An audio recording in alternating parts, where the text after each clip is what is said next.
Bé, bona tarda a tots. Benvinguts, espero en primer lloc que estigueu tots perfectament, que us trobeu bé. Benvinguts doncs, a aquesta sessió informativa del màster MENAC,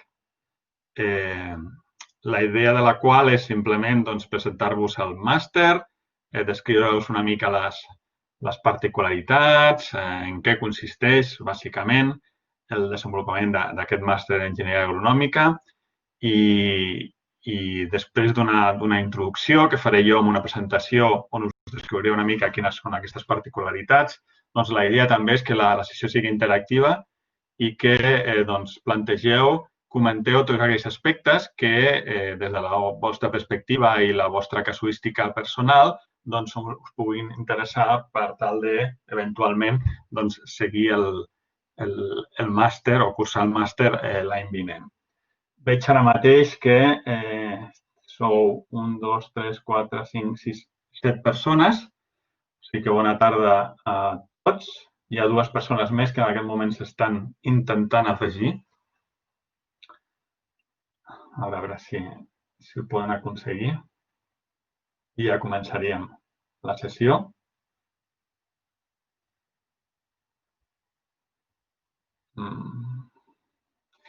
Bé, el que faré és, primer de tots, a veure, esperant si aquestes 2 persones realment al final s'uneixen, doncs us preguntaré l'origen de cadascú de vosaltres, així, en general, no? Per tenir una mica la idea d'on veniu, on esteu realitzant els estudis. Hi ha 2 persones que continuen. Vale. Bueno, jo em presentaré, que no m'he presentat, em dic Jordi Voltas. Jo sóc un dels 2 coordinadors d'aquest màster MENAC. El segon és el Daniel Babot, que justament ara s'ha afegit. Javier, por favor, ¿podrías dar el rol de moderador a Dani? Ahora estaba dando. Vale, gracias. Vale. Bona tarda, Dani. Bona tarda, què tal, com estem? Bé. Doncs, com estava dient als estudiants, doncs, el Dani Babot també és, en aquest cas, el cocoordinador d'aquest màster durant aquest curs 2019-2020. I una mica us farem 5 cèntims del desenvolupament, del programa i de les particularitats d'aquest màster d'enginyeria agronòmica. I abans de fer això sí que ens interessa conèixer una mica la procedència, o sigui que farem una mica d'enquesta ràpida, si us sembla. Aquells que veniu de l'ATSEA, veieu que si esteu familiaritzats amb l'eina de videoconferència, veureu que sota a la dreta hi ha una icona d'una persona que està aixecant la mà. Doncs és la manera de fer-vos veure.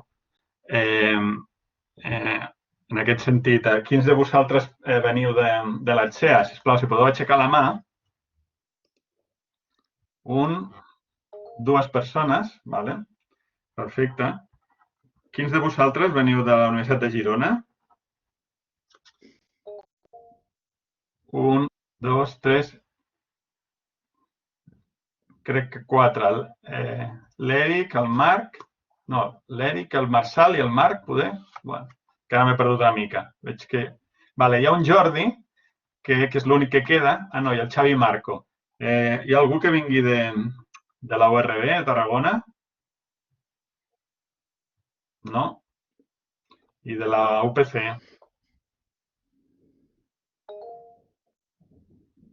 Vale, crec que 2. Vale, doncs, bueno, gràcies. Gràcies per atendre i, com us deia, ara us compartiré una presentació on faré 5 cèntims del MANAC. Deixeu-me una mica manegar les pantalles. Vale.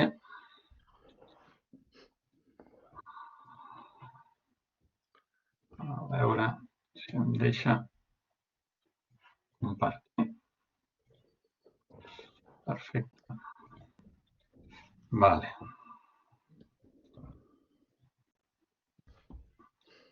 Doncs ara, en principi, hauríeu de veure la presentació a la vostra pantalla.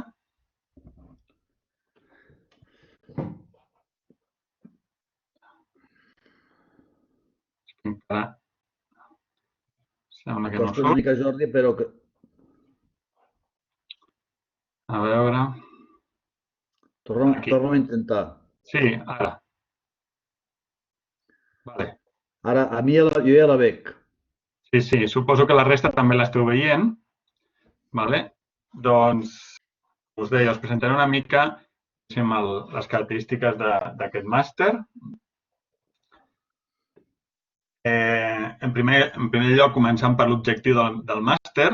Es tracta, com ja sabeu, un màster d'enginyeria agronòmica, l'objectiu del qual és clar, és formar tècnics superiors en el món agroalimentari, amb la particularitat que es tracta d'un màster habilitador amb unes atribucions professionals particulars i que, per tant, habilita per l'exercici de la professió d'enginyer agrònom, d'acord al que després, a les particularitats que després comentarem. O sigui, que és un màster que presenta unes atribucions professionals particulars que després detallarem.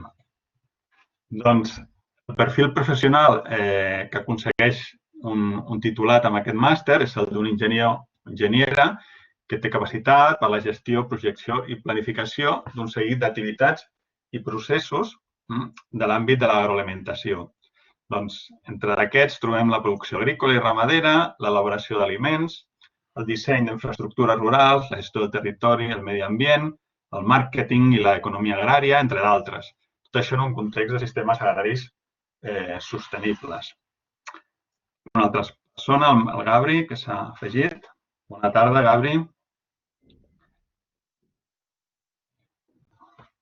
Doncs, com a sortides professionals típiques d'un enginyer agrònom, tenim aquí, diguéssim, un ventall de les mateixes.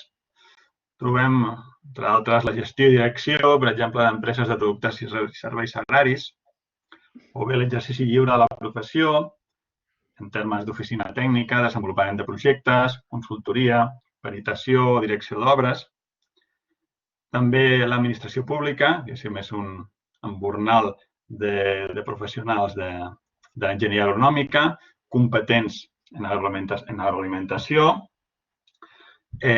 També en un futur es podeu dedicar a la recerca, desenvolupament i innovació en empreses o en centres de recerca o en universitats.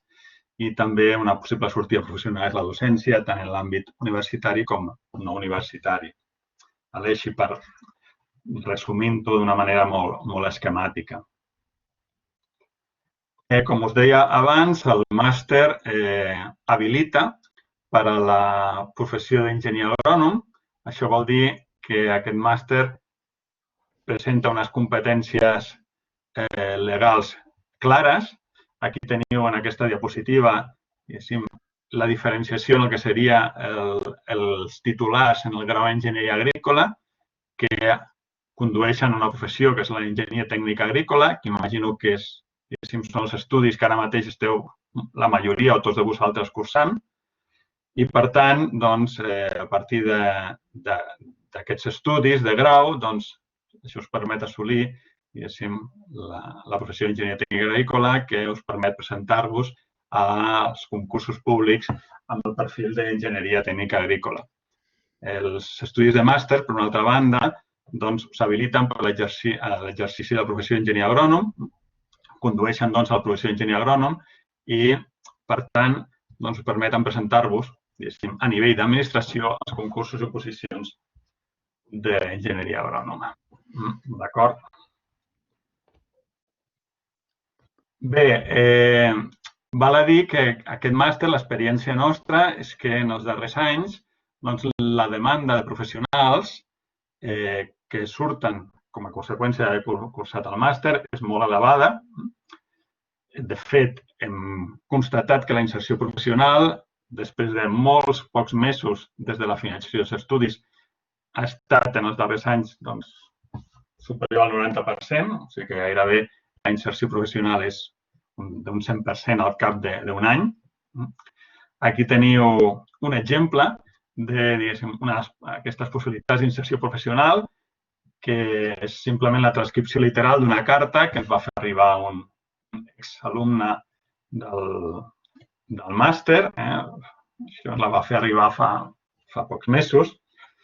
dient que, bé, com a conseqüència d'haver tingut el títol d'enginyer agrònom, doncs ara mateix, com podeu llegir vosaltres, doncs ha assolit, diguéssim, és un enginyer agrònom funcionari de l'Estat.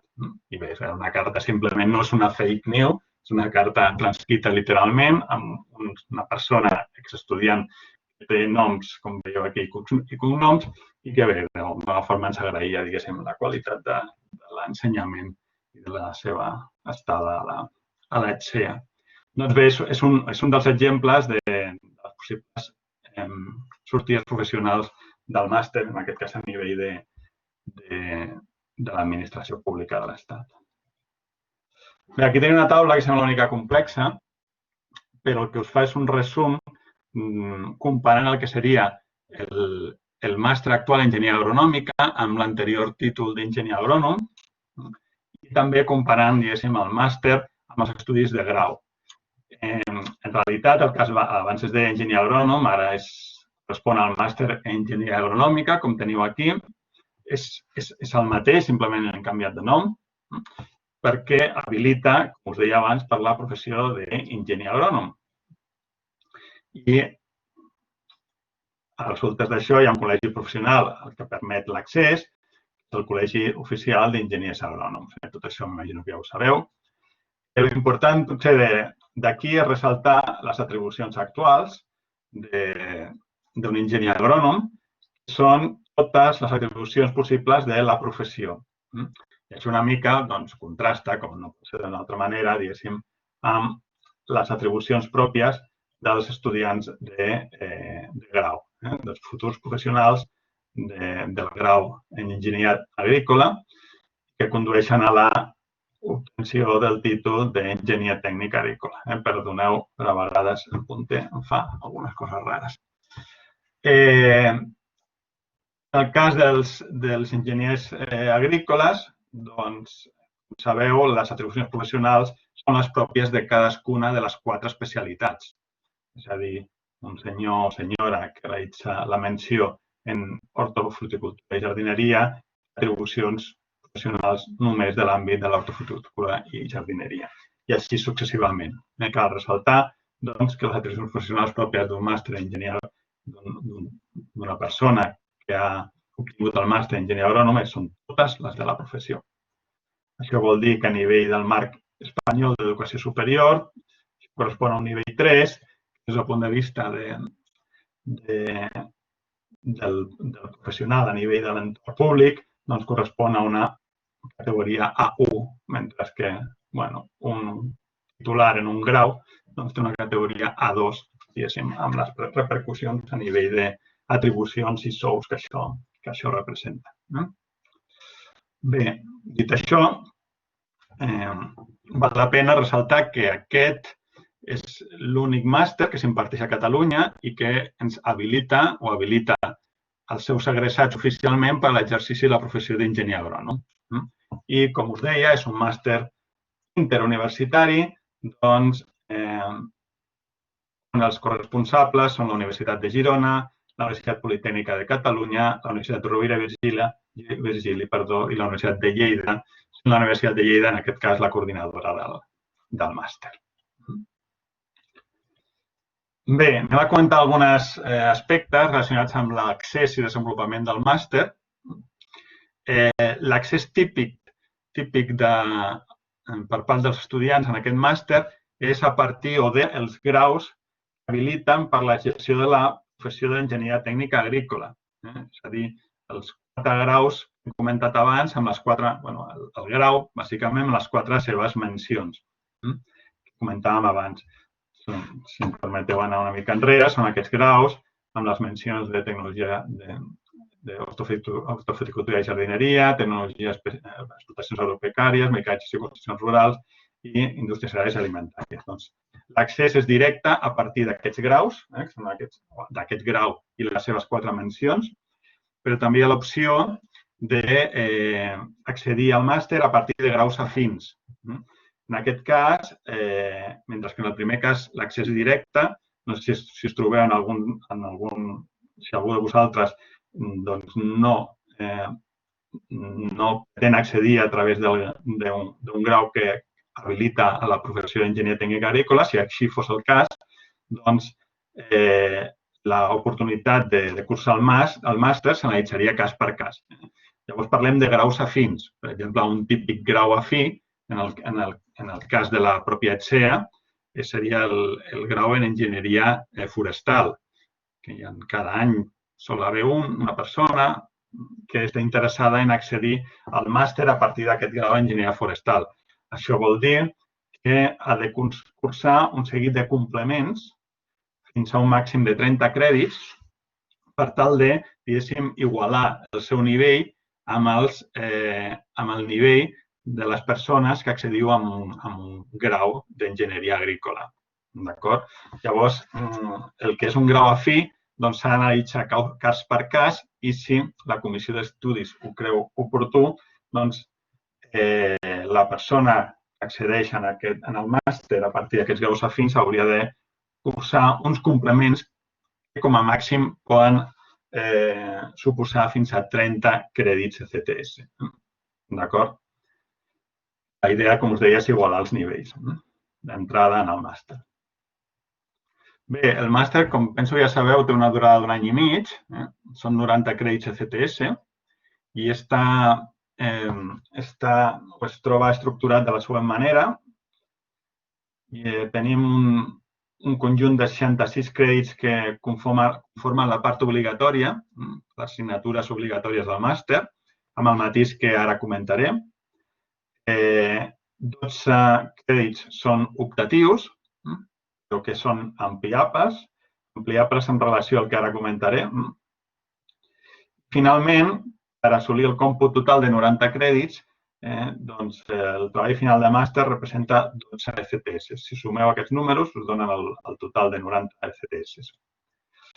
Un aspecte important del màster és que us dona, diguéssim, una formació bastant transversal en tots aquells aspectes del món agroalimentari en els que disposareu d'atribucions professionals. Aquí teniu una mica l'estructura del màster, en forma de taula. Tenim, per una banda, la formació obligatòria bàsica. Abans he dit que eren 66 crèdits, ara apareixen 60, perquè en realitat, a banda d'aquests 60 crèdits que us comentaré que estan estructurats en 4 mòduls, hi ha una assignatura afegida, la de mètodes estadístics, que són 6 crèdits addicionals. És a dir, que si sumeu aquests 60 ECTS més els 6 crèdits de l'assignatura de mètodes estadístics, ja us dona els 66 que us comentava abans. Com s'estructura aquesta formació obligatòria bàsica? En forma de 4 mòduls. Com us deia, us dona un ventall general de coneixements del que seria, diguéssim, el món agroalimentari. El primer mòdul, és el que teniu aquí, és el de tecnologia i planificació del medi rural, que consta d'un seguit d'assignatures que sumen uns 20 crèdits. Un segon mòdul està relacionat amb la tecnologia de producció vegetal i animal, que també constitueixen 20 crèdits. Un tercer mòdul que està relacionat amb la tecnologia de les indústries agroalimentàries, són 10 crèdits en aquest cas, i finalment un quart mòdul relacionat amb la gestió i organització d'empreses agroalimentàries per un total també de 10 crèdits. Tot plegat forma els 60 crèdits que us comentava abans, més els 6 de l'assignatura de mètodes estadístics. D'acord? Una particularitat important d'aquest màster és que en funció de l'origen vostre de grau, és a dir, de la menció o especialització de grau de cadascú de vosaltres, algunes de les assignatures d'algun d'aquests mòduls es pot convalidar i, per tant, no cal que directament seguiu estrictament aquesta formació obligatòria bàsica. Després matitzaré una mica això. Però la idea és que entorn a 20-25 d'aquests 66 crèdits són convalidables per assignatures que ja heu fet a grau, la qual cosa us permet incrementar la vostra especialització mitjançant un seguit d'assignatures optatives. Si abans deia que les assignatures optatives són 12 crèdits, en realitat, si sumeu els 20, si sumeu, ho he dit malament, si sumeu aquests 12 crèdits, les assignatures que he convalidat de la formació obligatòria bàsica, que solen ser entre 10 i 12 crèdits addicionals, això us dona una càrrega optativa d'uns 20-25 crèdits. D'acord? Llavors, el normal és que aquesta càrrega optativa la destineu a la vostra especialització en algunes de les matèries que apareixen aquí,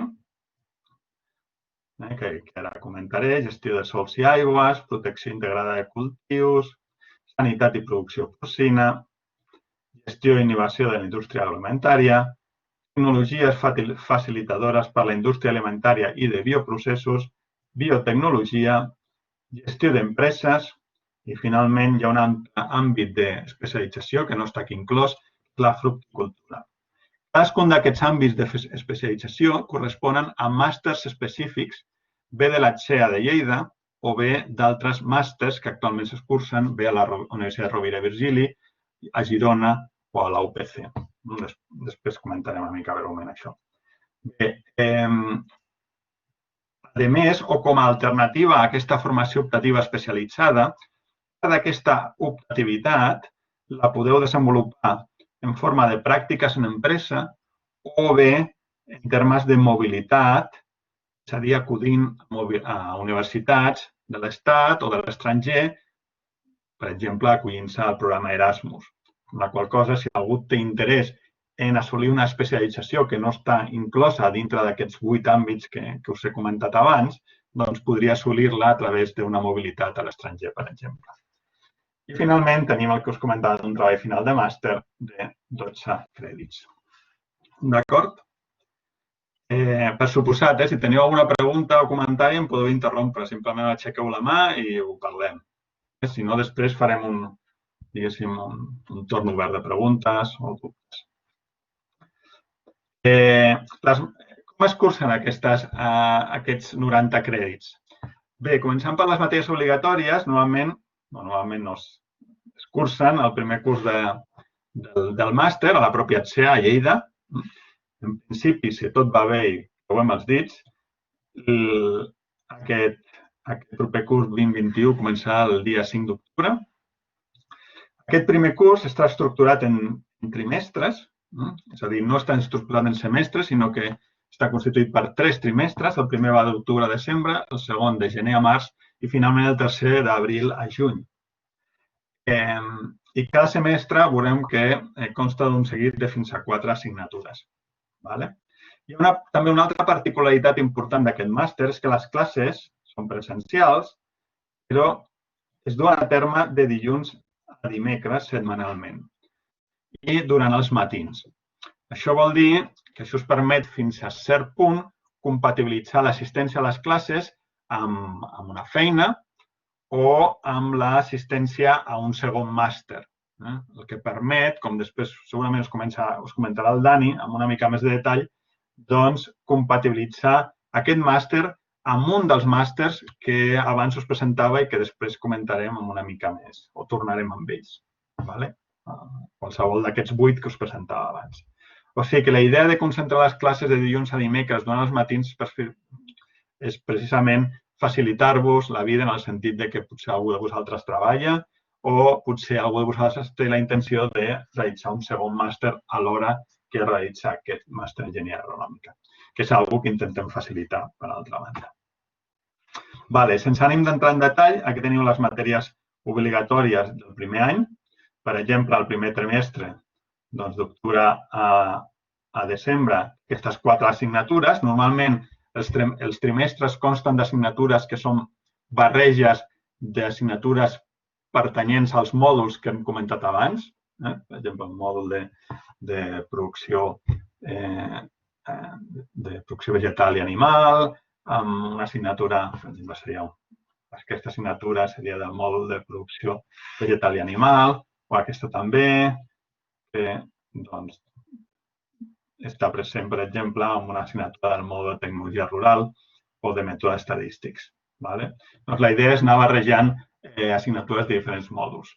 I, com Veieu, la càrrega docent de cada mòdul és al voltant de 24 crèdits CTS, entre 20 a 25 aproximadament, en funció del trimestre. Si algú té alguna pregunta respecte a les assignatures en si, doncs després ho podem comentar. Respecte a l'optativitat, hem dit abans que en principi l'optativitat consta de 12 crèdits, però que la majoria de vosaltres podrà complementar aquesta optativitat amb crèdits addicionals provinents de substitució d'obligatòries, segons sigui l'especialitat cursada en els estudis de grau. Això, per exemple, no s'aplicaria a un estudiant que prové d'un grau en enginyeria forestal, per exemple, però sí en la majoria, de vosaltres que provindrà del grau d'enginyeria agrícola. Aquí teniu, diguéssim, un esquema de la substitució d'obligatòries per optatives en funció de la vostra menció de grau. Per exemple, si procediu del grau de mecanització i construccions rurals, els 12 crèdits optatius habituals, per defecte, es poden complementar amb 6 crèdits de gestió de recursos hídrics i 6 crèdits de gestió d'infraestructures que es convaliden automàticament pel fet d'haver cursat aquesta menció en mecanització i construcció rurals. Això us deixa un marge per l'especialització de 24 crèdits. Aquests números, fixeu-vos que són diferents en funció de la vostra menció d'origen, de grau. Per exemple, si la menció és hortofruticultura i jardineria, el total d'optativitat són 19 crèdits, si fos explotacions agropecuàries, 26 crèdits, i si fos indústries agroalimentàries, 22 crèdits. Això us permet, aquests valors entre 20 a 26 crèdits, us permeten assolir una especialització en un àmbit concret que us pugui fer el pes, que us pugui interessar. D'on surt aquesta especialització? Doncs d'un catàleg de matèries optatives. Primer, el gruix de matèries optatives prové de l'oferta compartida amb altres màsters, bé sigui de la ETSEA o bé sigui d'altres universitats, la URB, la UDG o la UPC. A més, hi ha possibilitat que aquestes assignatures optatives procedeixin, com us deia abans, de mobilitat amb universitats de l'estranger o de l'Estat, o bé poden procedir, diguéssim, de la realització d'estades en empreses. Si algú és particular en realitzar una estada en una empresa que li permet assolir un cert nivell formatiu, doncs això s'examina per la comissió del màster i es dona el vistiplau. I en aquest cas assolir entre 6 o 12 crèdits CTS mitjançant aquesta modalitat d'estades en empreses. Com us deia abans, el catàleg d'assignatures optatives prové dels 8 màsters que actualment permeten compartir l'optativitat amb el MENAC. I, per tant, aquestes assignatures optatives s'ofereixen en qualsevol d'aquests 8 màsters. Quins són aquests 8 màsters? El màster en biotecnologia alimentària de la UDG, el màster en fruticultura de la UDL, el màster en gestió d'infraestructures tecnològiques de la URB, el màster en gestió de sòls i aigües de la UDL, el màster en gestió i innovació de la indústria alimentària de la UDL, màster en tecnologies facilitadores per a la indústria alimentària i processos de la UPC, el màster en protecció integrada de cultivos de la UDL, el màster en sanitat i producció porcina de la UDL. Com veieu, són 5 màsters de la UDL i 3 màsters addicionals cadascun de les 3 universitats que participen en el màster MENAC. D'acord? Quan se cursen les optatives? Normalment es cursaran el primer semestre del segon any, perquè és el moment en què tothom ha finalitzat les assignatures obligatòries. Ara bé, com molts de vosaltres convalidareu algunes de les assignatures obligatòries del catàleg d'assignatures del MENAC, doncs podríeu estar en condicions, de fet, jo crec que és recomanable, que l'equivalent en crèdits a les assignatures obligatòries que convalideu, doncs aquest equivalent en crèdits el curseu el mateix primer any, diguéssim, utilitzant aquest catàleg d'optativitat. D'acord? Sí. Les estades d'empreses, doncs, es realitzarien o solen realitzar normalment o durant l'estiu del primer any o durant el segon any. Com us deia abans, suposen entre 6 o 12 crèdits CTS. D'acord? També el màster realitza un viatge d'estudis, un viatge òbviament formatiu, amb caràcter de visites tècniques, que dura una setmana i que es realitza entre el segon i el tercer trimestre del primer any. L'any passat aquest viatge, per posar un exemple, es va realitzar, va tenir lloc a Navarra i a La Rioja, on es van visitar diferents explotacions, indústries, etc. del sector. Aquest any la idea és realitzar el viatge. La idea era inicialment realitzar el viatge a Girona i al sud-est de França, però malauradament per les circumstàncies actuals s'ha hagut de cancel·lar. Però la idea és realitzar un viatge d'estudis anual. El treball final de màster, com us deia abans, té una càrrega de 12 crèdits. És un treball, òbviament, original. Pot ser bé un projecte d'enginyeria o un estudi tècnic experimental de caràcter aplicat i es desenvolupa durant el segon any. Durant el segon any i un suport d'oficina tècnica per a aquells estudiants interessats en realitzar un projecte d'enginyeria que requereixin aquest suport especialitzat. Bé, i estem arribant a la fi. Sí, hi ha un aspecte important que ja he recalcat una mica abans i és el fet que el màster facilita la possibilitat de fer dobles màsters, és a dir, de simultanejar, de forma simultània, compatibilitzar els estudis d'aquest màster amb d'altres màsters.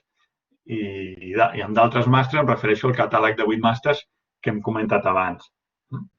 I això es fa simplement amb la concentració de classes durant els primers 3 dies de setmana i durant la franja del matí. Aquesta simultaneïtat té un aspecte interessant, que és el fet que si vosaltres realitzeu la vostra especialització utilitzant matèries d'algun d'aquests màsters en concret, doncs aquestes matèries, òbviament, aquest segon màster les reconeix com a fetes.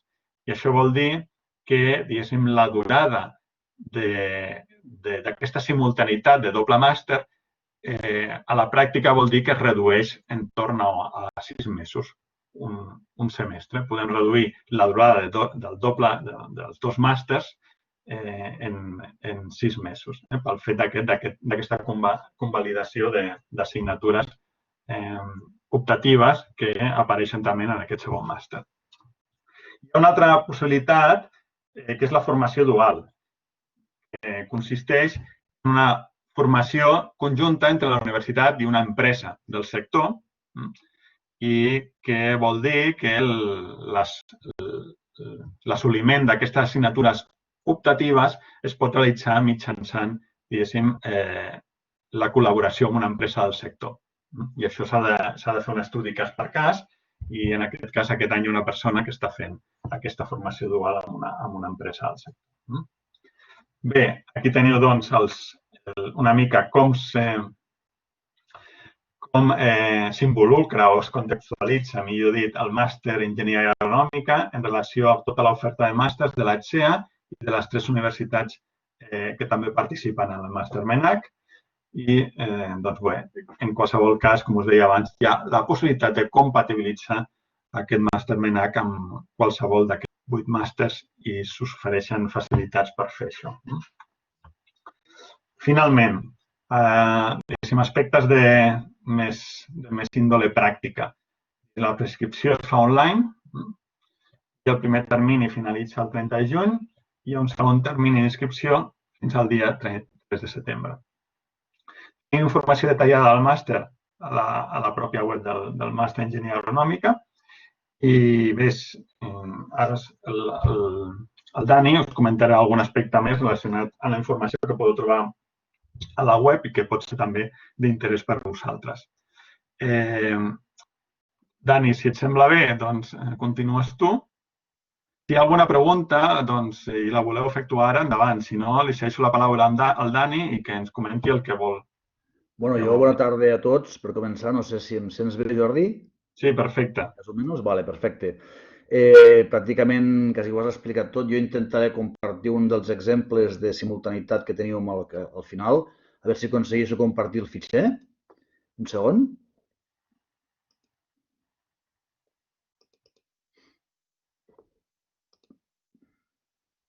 S'ha de carregar i que em costa una mica.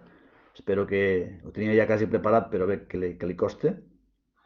Bueno, ja t'aviso quan surti. Vale, no, suposo, perquè veig que no.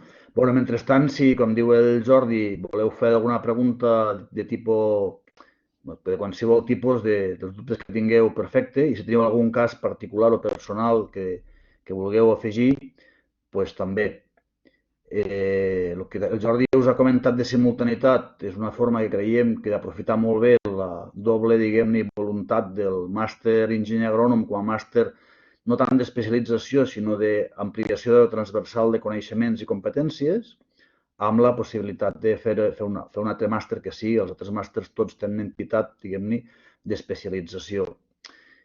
Quan vam començar a fer això, algú es plantejava que aquí, si regalàvem algun màster, no és així, diguem-ne, com diu el Jordi, en 2 anys més o menys pots fer 2 màsters, 2 anys i una mica més, això treballant bastant o treballant molt, si realment la persona que vulgui fer els 2 màsters, que és recomanable, s'ha de plantejar que seran 2 anys intensos de feina, de competències i de coneixements.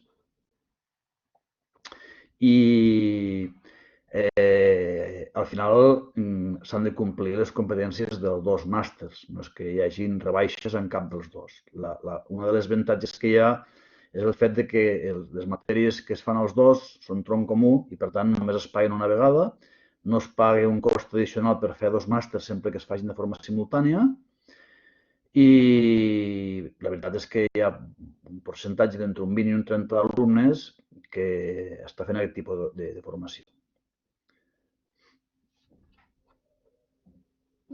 Això li costa, no? Sí, no, de moment no.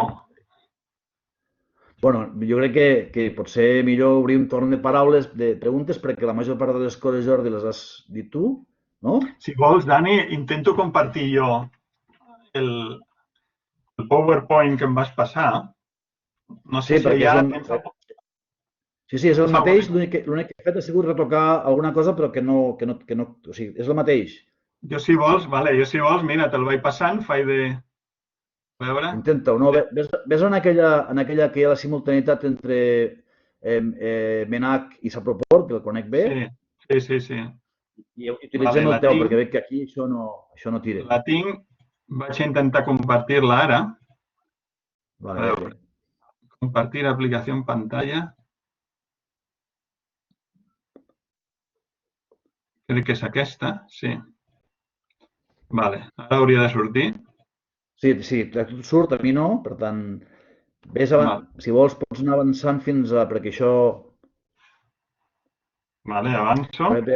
Els que esteu d'assistents veureu que estem compartint informació. Sí, per exemple, diguem-ne, potser era l'anterior amb aquesta.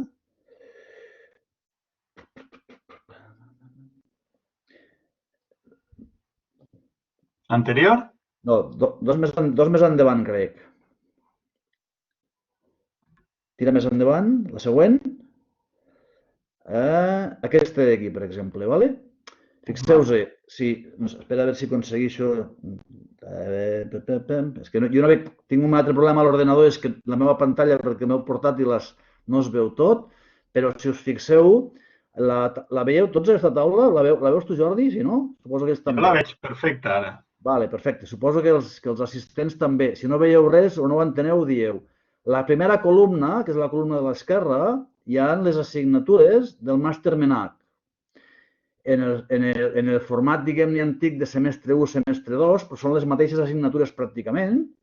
I fixeu-vos que la tercera columna, que són els DTS, doncs aneu sumant els DTS i finalment, al final, diguem-ne, acabeu amb un total general de 90 o 91 crèdits en funció de l'especialitat del qual un prové.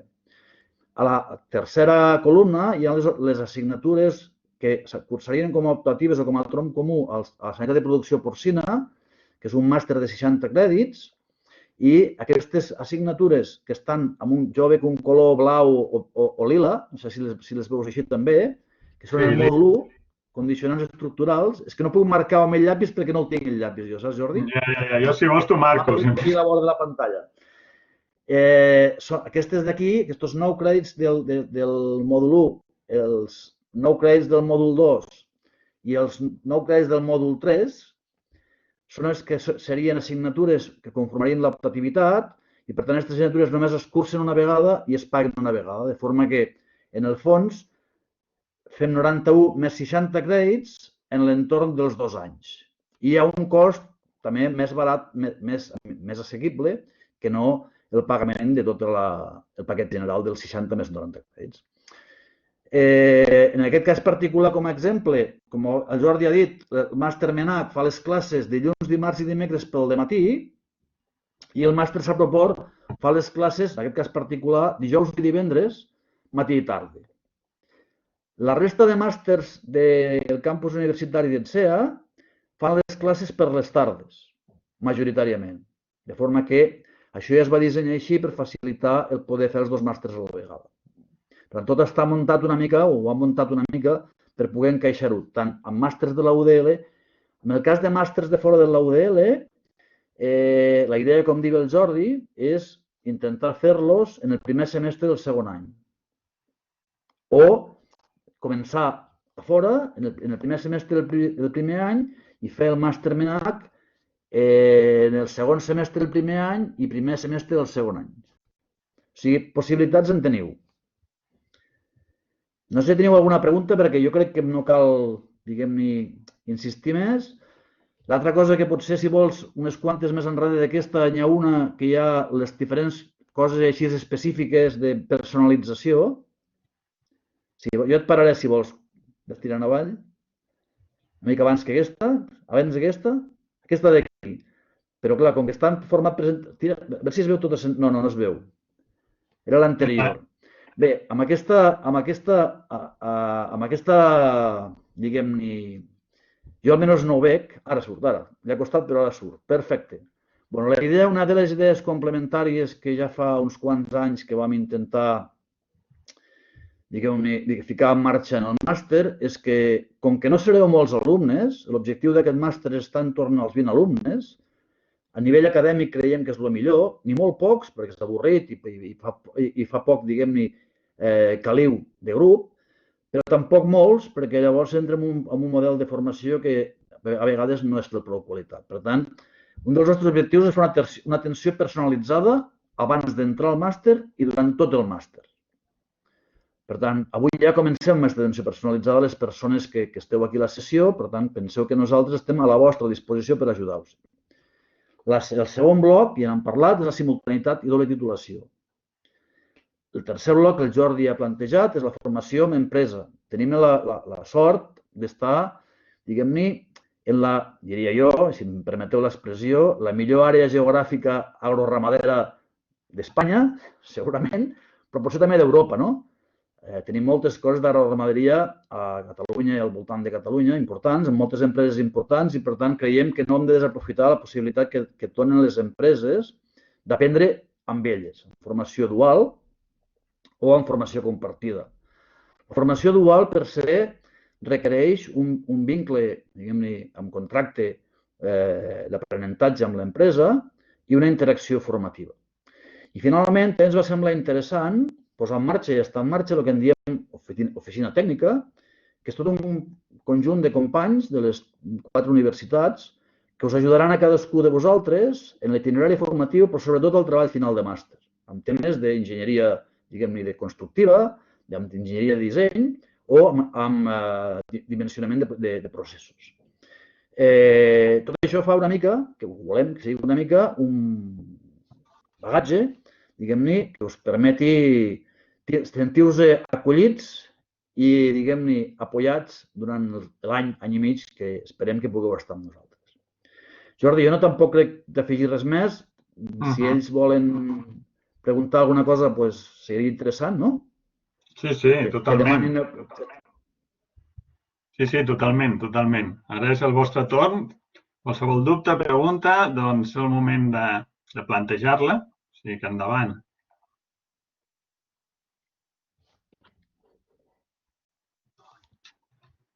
Si voleu, aixequeu la mà o directament, doncs, Sí, és que no tenen el micro, suposo. Sí.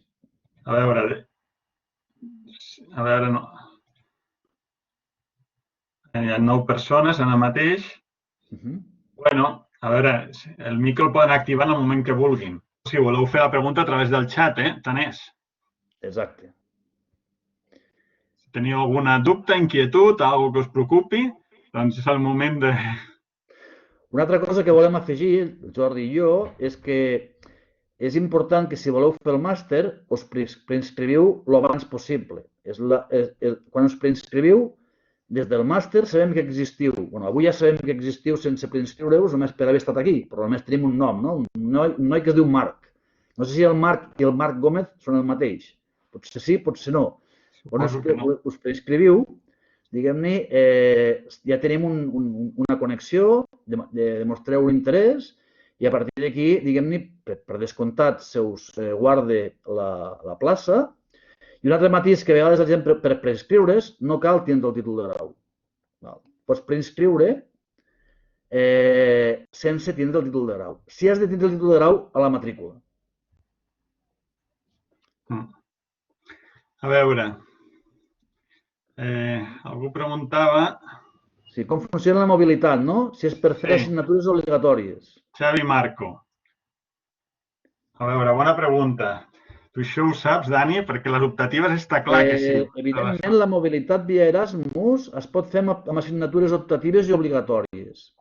El més habitual és que es faci mobilitat combinant les dues coses. Per què? Perquè depèn on vagis, serà més fàcil fer una cosa o fer una altra. En el cas de que la mobilitat sigui d'assignatures obligatòries, es demana, diguem-ne, una certa informació als professors responsables de les assignatures. Si mobilitat és d'assignatures optatives, aquesta mobilitat la gestiona l'Oficina de Relacions Internacionals i la coordinació del màster. Però si la teva pregunta és si es poden fer les dues coses. Hola. Hola. Endavant, Enric. Hola, sóc l'Eric, jo. Eric. Bueno, es volia fer una pregunta. Si no he entès malament, has dit que el màster es podria començar el segon semestre? A veure, hi ha una cosa que no hem deixat clar. El màster, com ha dit el Jordi, es matricula tot el màster MENAC a la UDL, com a universitat coordinadora. Per tant, en termes operatius, un s'ha de matricular quan està la matrícula funcional i oberta. Però, per exemple, aquest any hi ha un alumne, perquè et facis una idea, que va fer una estança, diguem-ne, d'aprenentatge a Dinamarca, quan va acabar la seva carrera, des del setembre fins al desembre, i es va incorporar al segon trimestre del màster MENAC. Com que treballem per trimestres, es va matricular quan li tocava, No et pots matricular al gener.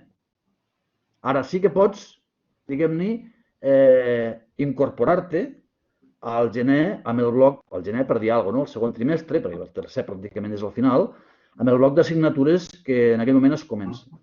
Sí, no et matricularies de les assignatures del primer trimestre. És així, exactament. No et matricularies des del primer trimestre, et matricularies des del segon i tercer trimestre d'aquest curs i des del primer al següent curs. Però per matricular-me ja hauria de tindre el grau, no? Per matricular-se en un màster universitari a Espanya has de tindre el grau sempre. Bueno, a Espanya no ho sé, però a Catalunya segur. Vale, perquè, per exemple, jo en el meu... Dis. No, jo en el meu cas em faltaria el TFG, o sigui, fins que no acabés el TFG no em podria matricular, no? Quina previsió de TFG tens? No la sé, no ho sé encara. Vale, m'imagino. Tal com tu dius, fins que tu no acabis el TFG no et pots matricular. Encara que la matrícula normal d'aquests màsters, diguem-ne, és entorn abans del setembre, en alguns casos excepcionals, es pot allargar una mica més, sempre que quedin places vacants. Vale. Per tant, per això és important la preinscripció el abans possible, per saber una mica com està el percal, com està el mercat, diguem-ho així, I després, evidentment, la matrícula es forma, o sigui, la reserva completa de la matrícula es fa en el moment que un paga la matrícula. I un té de marge fins a setembre, diguem-ne que començaments d'octubre. Més enllà d'això no hi ha garanties. Però no és que a Lleida no vulguem fer-ho, és que el sistema universitari no ens ho permet. Vale, merci. Vale. A veure, el Jordi diu, si realitzo un Master PIC i després faig el MENAC, d'aquest segon, què em quedaria per fer? Doncs et quedaria per fer... Bueno, digue-ho tu, Danis. Bueno, sí. Dis-ho tu. Bueno, no, a veure, et quedarien per fer dels 90 crèdits, aproximadament uns 60 crèdits, perquè convalidables més o menys seran uns 30 crèdits. S'hauria de veure exactament el cas del PIC amb el MENAC, que n'hi ha precedents. Però així, grosso modo, jo diria que et quedaran uns 60 crèdits. Sí. 30 crèdits són convalidables perfectament entre optativitat i algunes assignatures obligatòries que són assimilables entre els dos màsters. Per exemple, la de mètodes estadístics és perfectament assimilable. No sé si vols matisar-ho, Dani. Exactament, el que t'està dient el Jordi és que si tu estàs fent PIC primera cosa que heu de tindre clar, per fer simultaneïtat no es pot haver acabat un dels màsters. O sigui, s'han de fer els dos alhora. Si un acaba el PIC completament, la matrícula MENAC, la que faci, la pagarà com a doble màster, com a segon màster. Això és la normativa universitària catalana, diguem-ho així. Llavors, si tu no acabes el PIC, només que et deixis el treball final de màster ja no has acabat, paral·lelament amb matrícules de MENAC, tota l'optativitat que hagis fet de MENAC a PIC no te la caldrà fer. Per tant, al MENAC et quedaran totes les troncals de MENAC, amb excepció d'alguna assignatura que es pot assimilar, com és, en aquest moment, la de mètodes estadístics, i possiblement, si podem, es podria treballar o estudiar el tema de sistemes de producció vegetal. Crec. Aquesta era una de les transparències d'aquelles que hem saltat ràpid abans amb el Jordi, però bueno, és igual. Sí. En definitiva, dels 90 crèdits podries convalidar fàcil 30 crèdits. Sí, 30 segurs. El Marçal, a l'hora d'escollir les optatives d'altres màsters, hi ha algun requisit o algun criteri establert per escollir-les o bé es poden escollir lliurement?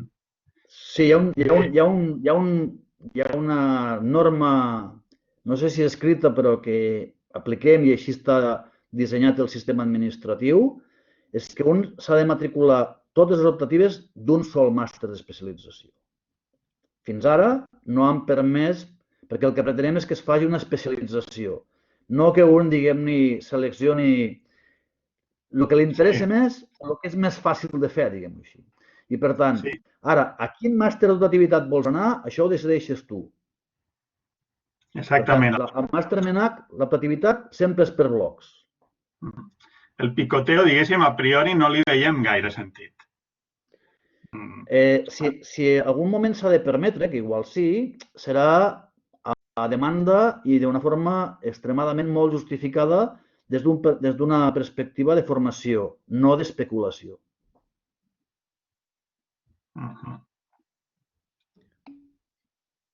Vale. De res. No, ja tenim clar que no era la teva intenció especular, ho tenim claríssim, però també hi ha hagut algun cas que l'únic interès que hi havia o hi ha hagut és senzillament aconseguir un títol fent el mínim esforç possible.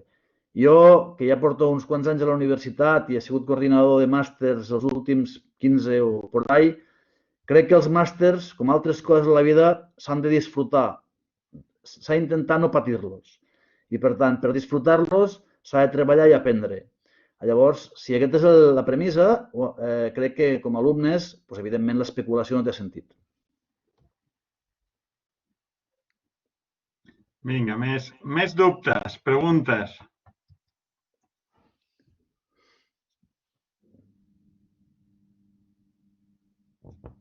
No? Bueno, no sé, sembla que hi ha Sí? Mira, aquí ens entra el Xavi. En el cas dels alumnes que vulguem fer mobilitat, teniu precedents d'universitats a les que pugueu accedir i valgui la pena anar des del punt de vista del prestigi universitari? Jordi Voltes pot contestar tan bé com jo, però les 4 universitats tenen uns equips de recercadors amb molta potència i molta relació internacional i això vol dir que tenen connexions a tot el món. Per tant, si algú de vosaltres té interès en algun tema, el que ha de fer és posar-se en contacte amb els professors de l'àmbit de recerca i es busca la universitat millor. La mobilitat es pot fer en el marc de les 4 universitats,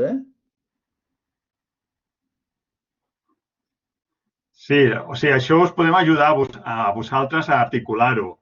És a dir, si teniu una inquietud concreta d'un àmbit particular on l'optativitat no està contemplada amb l'oferta actual, doncs se us pot ajudar a establir el contacte. Òbviament, el més fàcil és fer-ho a través d'un programa Erasmus, però bueno, això no és problema perquè hi ha un munt d'universitats que estan escrites als programes Erasmus de les 4 universitats. A quines universitats estrangeres?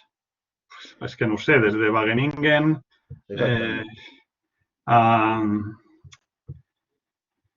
O sigui, jo recordo dels últims 3 anys, diguem-ne, no sé el nom de les universitats perquè jo cadascú som d'una àrea particular i de la meva àrea, que jo soc de l'àrea de Porcí, diguem-ne, la gent no té molta tendència a sortir fora, però de les altres àrees recordo, aquest any hi havia l'any passat una persona a la zona de França, hi ha hagut gent a Bèlgica, hi ha hagut gent a Dinamarca, o sigui, hi ha hagut alumnes que han anat a diverses zones del món i fixa't que estic dient països de la zona de l'Europa central i sense voler desmereixer, no estic... I també hi ha hagut gent que ha anat a Sud-amèrica, a algunes universitats per exemple, en la part forestal, recordo que, o les àrees més de forestals, Xile té unes universitats bastant interessants a la zona centre-sur, per tant, hi ha moltes possibilitats.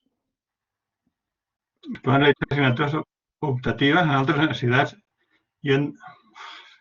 Jo entenc que sí.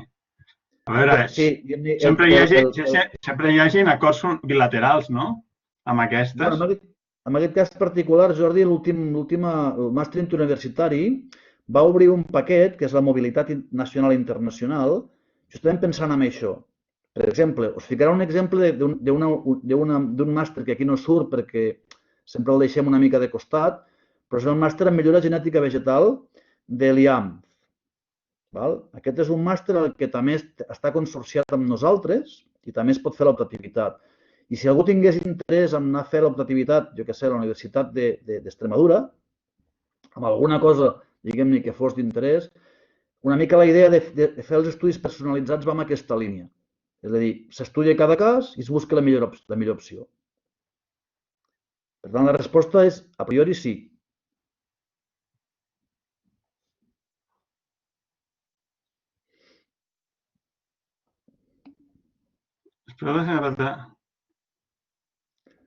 És molt aviat. A veure, idealment, a l'octubre hauríem d'estar ja lliures de tot això i s'haurien d'engegar les activitats com un curs habitual.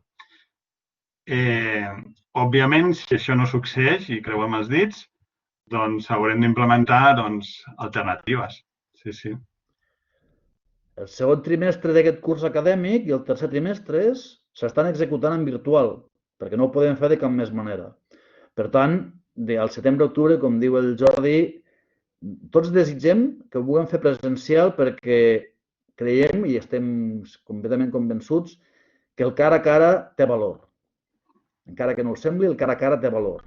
La part virtual també genera interès, però solament d'una forma creiem que perdem oportunitats. Sí, a veure, ens hem hagut d'adaptar a correcuita a la virtualitat. Crec que, tot i les circumstàncies, ho estem portant força bé, però és evident que la interacció amb els alumnes queda una mica tocada i el tenir, diguéssim, la presencialitat no és substituïble en aquest cas. Ara bé, hauríem d'esperar, sí. En el fons, fixa't que ara estem fent una docència virtual més o menys raonable amb gent de diverses àrees i hasta, si voleu, com si fóssim ponents externs, perquè ni el Jordi ni jo estem a la universitat. Els dos en aquest moment estem a casa. Per tant, ja veurem què passa al setembre. Respecte a com pots trobar les assignatures optatives dels altres màsters, si no me fallen els càlculs, a la pàgina web del màster hi ha la guia acadèmica del curs i en aquella guia acadèmica del curs apareixen tots els màsters i el llistat de totes les assignatures que s'ofereixen de cada màster. Això pel curs passat era així, pel que ve suposo que també. Vols que entri, Dani? Aquelles assignatures has d'anar ja directament a la pàgina web d'aquests màsters. Sí.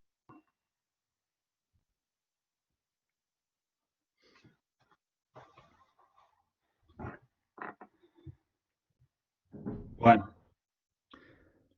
Tenim alguna altra pregunta?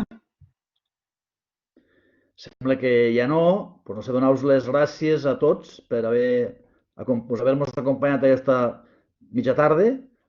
Sí. I esperem trobar-vos a tots, diguem-ne, al setembre, octubre, novembre o desembre, en el màster.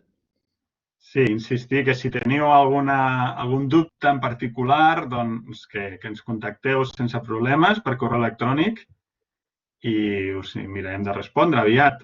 O sigui que sense cap problema ens fiqueu un correu electrònic. No sé si... A veure, com poden saber, Dani, ells el correu electrònic nostre? No sé si bueno, mira, en aquest cas particular, el nostre correu electrònic és bastant senzill i possiblement si haguéssim fet les presentacions ordenades al principi estan, però en el meu cas és fàcil. daniel.babot@udl.cat. Sí, ara... El Jordi suposo que igual us els escriu i tot. Sí, estan aquí. A danielbabot@udl.cat. I el teu Jordi, el cjordi.voltes. Sí, ara les adreces electròniques són molt fàcils a la UDL. És nom.cognom@udl.cat. És daniel.babot, udl.cat, jordi.voltes, udl.cat. Escriu el teu, també escriu el teu, que si no queda malament el meu només aquí. No, ja està escrit. No, ostres, l'he escrit, però no li havia donat el... Ara el veieu? Sí, no? Sí. L'havia escrit, passa que no l'havia clicat, no li havia donat a l'enter. De totes maneres, a la pàgina web del màster, que és una pàgina dinàmica, i per això no us puc assegurar en aquest moment el que hi ha un apartat de professorat en el que hi ha els noms i els enllaços de totes les persones que donen classes allà i també de l'equip de coordinació. Exactament. Vale, doncs bé, gràcies. Insistir que qualsevol dubte o pregunta ens contacteu, sisplau. I bé, desitjam veure-us l'any que ve, si és possible. No, l'any que ve no, el curs vinent. Exactament. Exacte. Bona tarda a tots. I bona tarda a tots i gràcies. Cuideu-vos.